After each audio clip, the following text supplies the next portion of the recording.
Something just broke open south of the border, and Washington is not telling you the full story. The man they couldn't touch for a decade is dead, and within hours, Mexico's airports are under attack. That is not a coincidence. That is a power vacuum detonating in real time.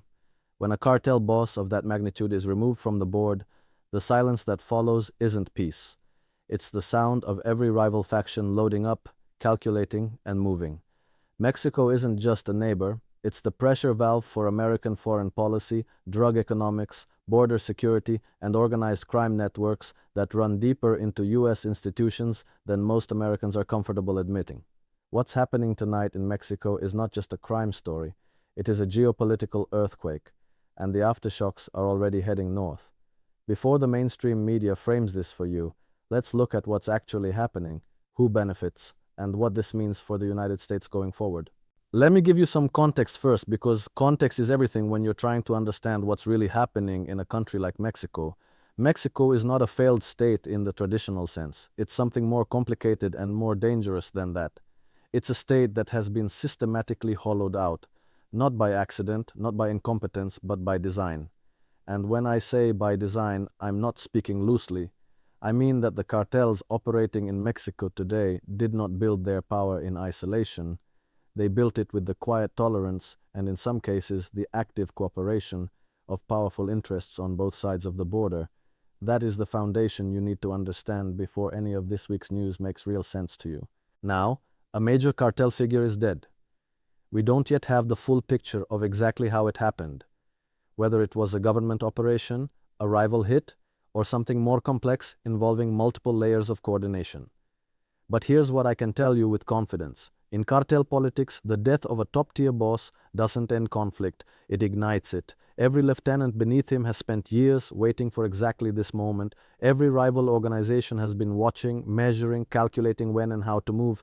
And when the signal finally comes, when the king falls, the war for succession begins almost immediately. That's not speculation, that's the documented historical pattern of every major cartel leadership transition Mexico has experienced over the last 30 years. Think about what happened after the first major crackdowns in the early 2000s. The Arellano Felix organization in Tijuana started collapsing when key figures were taken out, and what followed wasn't stability, it was a brutal fragmentation that made Tijuana more dangerous, not less. The same thing happened with the Beltran Leyva organization when Arturo Beltran Leyva was killed in 2009. Mexican officials called it a victory. Within months, the splinter factions were fighting each other so viciously that the civilian death toll in the areas they controlled actually increased. This is the pattern, this is what power vacuums look like in practice. And this is why the death of a cartel boss, while it might feel like justice, while it might be reported as a win, is very often the beginning of a bloodier chapter, not the end of one. So when you see airports being attacked in Mexico in the immediate aftermath of a major cartel leader's death, you are watching the opening moves of that power struggle. Attacking infrastructure, airports, highways, fuel lines is a classic cartel escalation tactic. It serves multiple purposes simultaneously. First, it demonstrates territorial control. If your people can shut down or threaten a major airport, you are sending an unmistakable message to both the government and your rivals. We are still here, we are organized, and we are not afraid. Second, it creates economic pressure. Mexico's tourism economy, its trade corridors, its foreign investment environment, all of it depends on a baseline perception of stability. When an airport gets attacked, that perception shatters. And when investors get nervous, governments get desperate. Desperate governments are easier to negotiate with. That's the calculation being made right now. But let's zoom out even further, because the situation in Mexico doesn't exist in a vacuum. It never has. Mexico shares the longest land border in the world with the United States, and the economic relationship between the two countries is one of the most deeply integrated in the world. We're talking about hundreds of billions of dollars in annual trade, supply chains that American manufacturers and consumers depend on daily, and a migration dynamic that has shaped American domestic politics for decades. Whatever happens in Mexico lands in America, it always has. The only question is how and how quickly, and whether Washington is prepared to respond in any coherent way. And here's where I want you to think carefully, because this is the part of the story that almost never gets told honestly. The United States government has historically had a deeply ambivalent relationship with Mexican cartel power. On one hand, Washington funds law enforcement cooperation programs, provides intelligence assistance, and publicly celebrates every arrest and every interdiction. On the other hand, U.S. financial institutions have for decades been the primary laundering infrastructure for cartel proceeds. The numbers are staggering. Estimates put cartel revenues at somewhere between $25 and $50 billion annually. That money doesn't disappear into mattresses in Sinaloa. It moves through shell companies, real estate transactions, and financial instruments, many of which are managed through institutions operating under American regulatory oversight. The DEA knows this. The Treasury Department knows this. And yet the systemic architecture that makes it possible continues to function with remarkable durability. I raise this not to make a partisan point and not to suggest that every American official is corrupt. That would be a crude oversimplification. I raise it because it explains something that otherwise seems paradoxical. Why? Despite decades of the so-called war on drugs, despite billions of dollars in counter-narcotics spending, despite countless high-profile arrests and extraditions, the cartels have only grown more powerful, more diversified, and more deeply embedded in both Mexican and American society. When you understand that there are structural economic interests that actually benefit from the continuation of this system, the paradox dissolves. The war on drugs was never designed to win, it was designed to manage. And management in this context means controlling which organizations operate, at what scale, in which territories, not eliminating them. This brings me to the geopolitical dimension of what's happening right now, which is the dimension that almost no mainstream outlet is going to discuss with you seriously.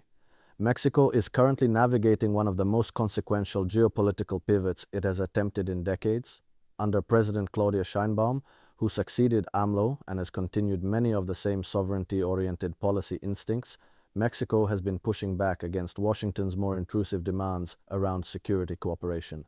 AMLO himself, during his presidency, explicitly rejected the model of U.S. military and intelligence agencies operating freely on Mexican soil. He called it a violation of national sovereignty. Washington was furious, and that tension between a Mexico asserting more independence and a Washington accustomed to treating its southern neighbor as essentially a client state has never fully resolved itself. Now layer onto that the broader global realignment that's underway. Mexico, like many countries in the global south, has been watching the emergence of multipolar alternatives with considerable interest. The BRICS expansion, China's Belt and Road investments in Latin America, Russia's diplomatic outreach across the region, these are not abstract developments for Mexican policymakers. They represent leverage, they represent options, and when a country starts developing genuine options outside the Washington consensus, it changes the entire dynamic of what American pressure can actually accomplish. You cannot threaten a country with economic isolation if that country has already begun diversifying its economic relationships. Mexico understands this, and Washington understands that Mexico understands this, which is precisely why the relationship has become so much more tense and complicated in recent years. So when a major cartel boss dies and Mexico erupts into violence, you have to ask the question that serious analysts ask: who benefits from this instability and at what level? On the surface level, the answer is obvious. Rival cartel factions benefit from the power vacuum, but go one level deeper. When Mexico descends into visible televised chaos, what happens to the political pressure on the Mexican government? It intensifies enormously, both internally and externally. Domestically, the population demands security and order. Internationally, Washington has the justification it needs to push harder for exactly the kind of security cooperation that Mexico has been resisting. Crises create leverage, and leverage in geopolitics is never wasted. I want to be clear that I'm not asserting a simple conspiracy here.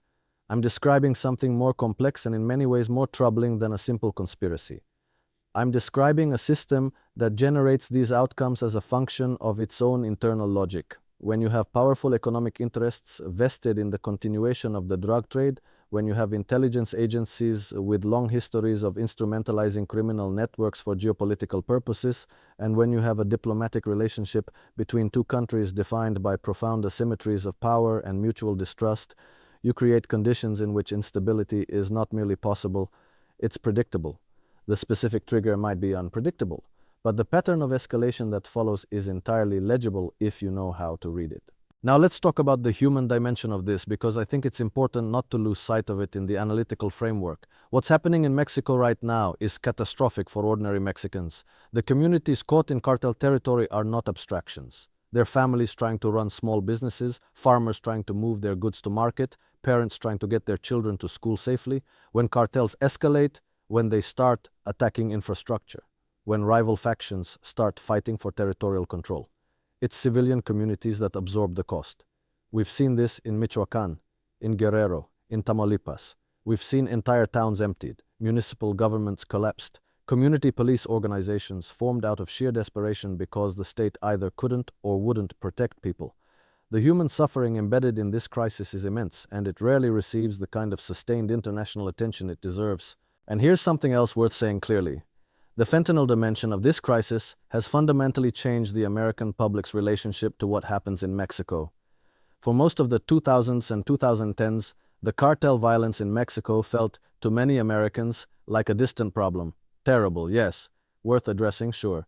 But not existential. Fentanyl changed that calculation completely. When a drug is so potent that a lethal dose is measured in micrograms, when it's being pressed into pills that look identical to legitimate pharmaceuticals, when it's killing Americans across every demographic, every income level, every geography, suddenly the supply chain that runs from precursor chemical manufacturers in China through Mexican cartel processing operations to American streets becomes a matter of acute national concern. And the death of a major cartel boss who was connected to fentanyl distribution networks creates genuine uncertainty about how those supply chains will reorganize, at what speed, and with what effect on American communities already devastated by the epidemic. That's not a small thing. That's the kind of disruption that can affect hundreds of thousands of lives in the United States within months. And it's happening right now, in real time, as the power struggle for control of those networks begins to unfold. Washington's response to all of this will be revealing. If the current administration moves quickly to press Mexico on security cooperation, to push for expanded American law enforcement and intelligence presence in Mexican territory, to use the crisis as justification for border militarization, that tells you something about what the strategic calculation looks like from inside the Beltway. If, on the other hand, there's a more measured approach that tries to support the Mexican government's own institutional capacity without demanding that Mexico surrender its sovereignty in the process, that tells you something different. My honest expectation, knowing the history and knowing the personalities involved, is that the instinct will be toward pressure and toward unilateralism. That's been the default American posture toward Mexico for the better part of a century, and defaults are hard to overcome even when the strategic logic for doing so is clear. But here's the deeper truth that I think gets lost in the noise of breaking news and the breathless coverage of dramatic events. What Mexico is going through right now is not fundamentally a security crisis. It's a governance crisis. It's a crisis rooted in decades of institutional corruption, economic inequality, and the systematic failure of the state to provide the basic conditions of security and opportunity that make people resistant to cartel recruitment and cartel dependence. When a young man in Michoacán has the choice between working a field for 300 pesos a day or running a cartel errand for 2,000, the cartel wins. Not because he's a bad person, because the legitimate economic structure has failed him so completely that the cartel is the only rational choice available. Address that underlying reality and you begin to address the cartel problem. Ignore it and simply keep decapitating organizations, keep arresting leaders, keep celebrating tactical victories, and you will keep producing the same results you've been producing for 30 years. None of this is comfortable to say. None of it fits into a clean news segment. But this is the actual situation. A major cartel boss is dead. Mexico is in chaos. An airport has been attacked. And beneath all of that dramatic visible upheaval, the same structural forces that created this crisis remain entirely intact. The money flows continue, the corruption continues, the institutional failures continue, and the people who pay the price in Mexico and increasingly in the United States are ordinary people who never asked to be placed at the intersection of these enormous, ruthless forces. What happens next is genuinely uncertain. That's the honest answer. But what I can tell you is that the next several weeks will tell us a great deal about the internal resilience of the Mexican government, about the strategic priorities of the new American administration, and about which cartel faction or coalition of factions has the organizational capacity and the political protection to establish dominance in the territory left open by this death. Watch the geography of the violence. Watch which corridors get contested and which remain quiet. Watch what the Mexican military does and doesn't do, and watch very carefully what Washington says and doesn't say. Because in a situation this complex and this consequential, what isn't said is often more revealing than the official statements. The real story, as always, is being written in the spaces between the headlines.